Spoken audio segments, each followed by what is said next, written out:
En este video hablaremos del método de cascada, el cual es un método sistemático para la resolución de los conflictos de señal.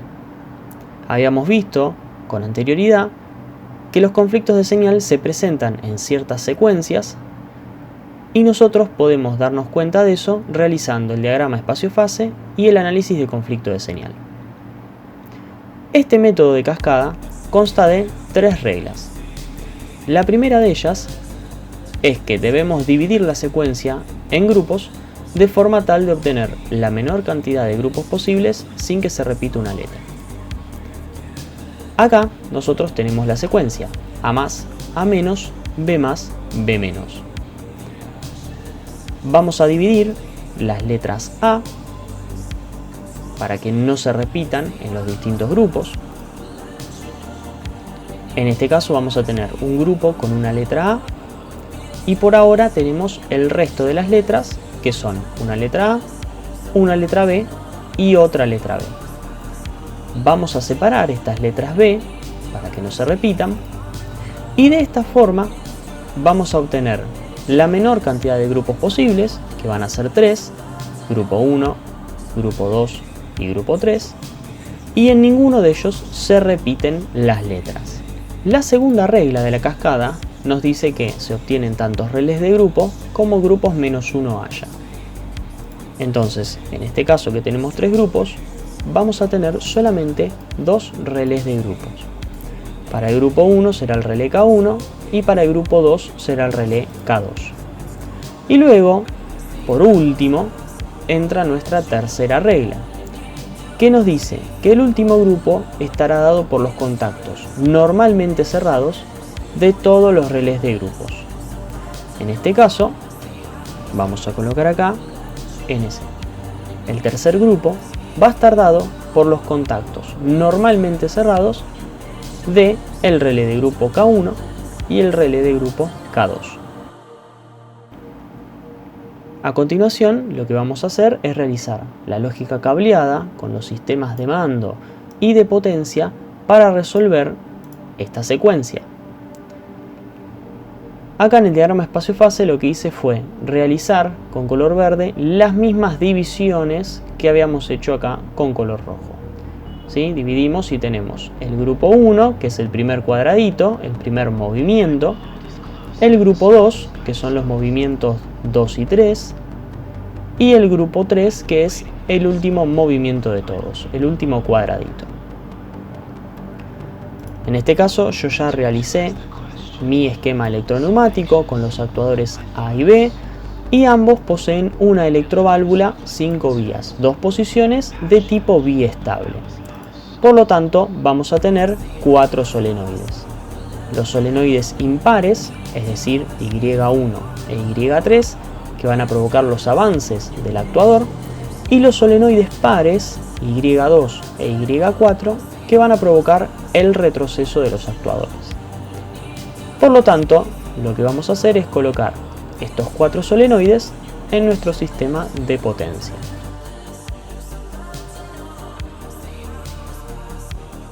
Lo siguiente que vamos a hacer es colocar en el sistema de mando la cantidad de relés de grupo que nosotros vamos a tener. En este caso, de acuerdo a la división que hicimos, vamos a tener 2 relés de grupo. El relé de grupo K1 y el relé de grupo K2. Las conexiones para estos relés de grupo van a ser como tenemos acá en el machete.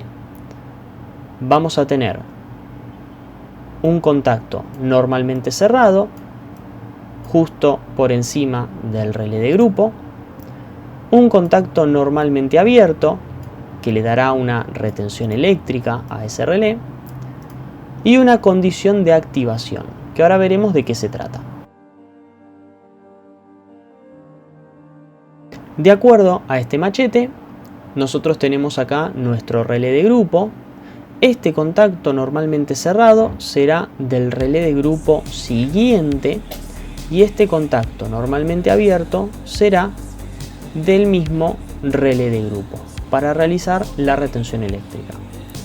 Por lo tanto, le colocamos nombre. Si este es el relé K1, el relé de grupo que le sigue será el relé K2. Lo colocamos acá. Este contacto normal abierto será del relé K1. Seguimos ahora con el relé K2. Este contacto debería ser del relé de grupo siguiente, pero nosotros no tenemos un relé de grupo K3. Por lo tanto, por ahora vamos a dejarlo así como está. El contacto normal abierto será un contacto del mismo relé. Ponemos K2. Vamos ahora con la condición de activación para el grupo 1. Nos fijamos en nuestro diagrama espacio-fase. El grupo 1 lo tenemos en el primer cuadradito, este que está acá. Si observamos la línea vertical de la izquierda, esta que estoy marcando con rojo, nos encontramos acá con el origen del primer movimiento, que es el avance del actuador A. Seguimos esta flecha y nos encontramos con un pulsador de marcha que se encuentra en serie con la condición de arranque, que era el último sensor o fin de carrera accionado. Para esta secuencia será B0. Por lo tanto, volvemos a nuestra lógica cableada. Vamos a tomar un fin de carrera, B0, y vamos a tomar un pulsador que le pondremos M. Hacemos las conexiones y de esta forma ya realizamos la condición de activación para el grupo 1. Pasamos ahora al grupo 2. Vamos al diagrama espacio-fase. En el segundo y tercer cuadradito tenemos el grupo 2. Vamos a la vertical de la izquierda del grupo, esta que está marcada con verde, y observamos que acá hay un sensor o un fin de carrera que fue accionado. Este fin de carrera de nombre A1 va a ser el que, cuando esté accionado, me va a permitir el paso del grupo 1 al grupo 2. Por lo tanto, volvemos a la lógica cableada del sistema de mando y colocamos un fin de carrera de nombre A1. Esta va a ser la condición de activación del grupo 2. Ahora, para el grupo 3, de acuerdo a la tercera regla de la cascada, se nos informa que vamos a utilizar contactos normalmente cerrados de todos los relés de grupo. Para usar estos contactos cerrados, yo tengo que encargarme de desenergizar todos los relés de grupos anteriores, en este caso K1 y K2.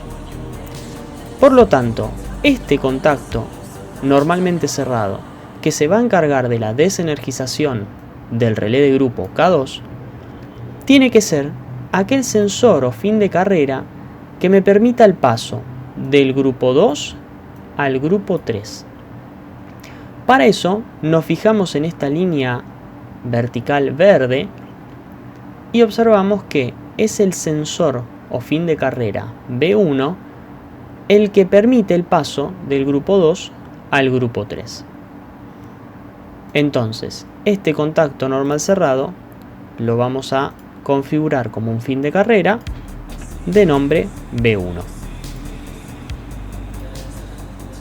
De esta forma ya tenemos realizado nuestro sistema de mando para el método de cascada para resolver esta secuencia. Vamos ahora con el sistema de potencia. En el sistema de potencia vamos a tener un contacto normalmente abierto de el relé K1, es decir, nuestro contacto perteneciente al grupo 1. Vamos a tener otro contacto normalmente abierto de nombre K2, es decir, perteneciente al grupo 2. Y de acuerdo a la tercera regla de la cascada, nuestro tercer grupo va a estar compuesto por los contactos normalmente cerrados de todos los relés de grupo anteriores. En este caso solamente K1 y K2. Realizamos las conexiones. Y ahora lo que debemos hacer es lo siguiente. En el grupo 1, este que tenemos acá, ¿qué movimiento ocurre? Ocurre el movimiento de avance del actuador A. Para hacer que el actuador A avance, ¿qué solenoide de estos 4 debo energizar? Debo energizar el solenoide Y1. Entonces vamos a conectar nuestro contacto del grupo 1 al solenoide Y1. Podemos probar hasta acá el funcionamiento del mismo. Presionamos el pulsador de marcha y vemos que A fue de la posición 0 a la posición 1. Logró tener el movimiento de avance. En el grupo 2, ¿qué movimientos ocurren? Bueno, me fijo en el diagrama espacio-fase y observamos que hay dos movimientos. Tenemos, en primera instancia, el movimiento de retroceso de A y luego el movimiento de avance de B. Vamos a centrarnos en el primer movimiento, el retroceso de A. Para eso, debo energizar el solenoide Y2. Entonces, de la misma forma que antes, voy a venir del contacto K2 hacia el solenoide Y2.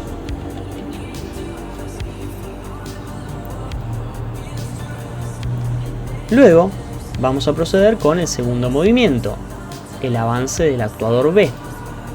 Para eso debo energizar el solenoide Y3.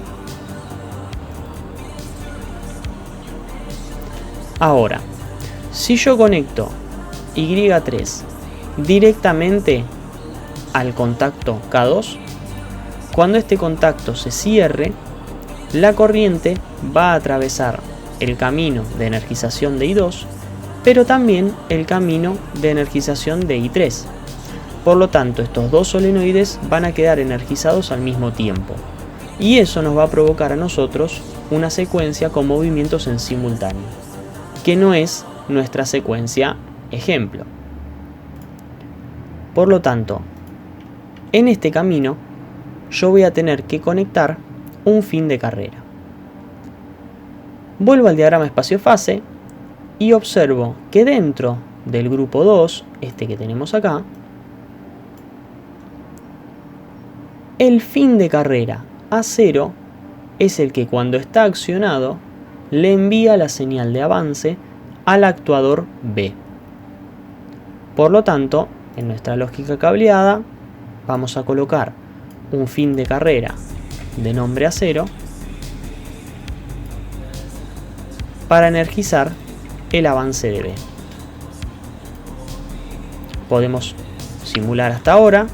Presionamos el pulsador de marcha, avanza A, retrocede A y avanza B. Muy bien. Nuestro último grupo consta de un movimiento solo, que es el retroceso de B. Por lo tanto, en la lógica cableada vamos a conectar nuestro último grupo, dado por los contactos normales cerrados de todos los relés de grupos anteriores, al último solenoide que nos queda, que es Y4, el retroceso de B. Simulamos la secuencia una vez más y ahí se realiza de forma completa. Avance de A, retroceso de A, avance de B, retroceso de B. Y así terminamos con el método de cascada.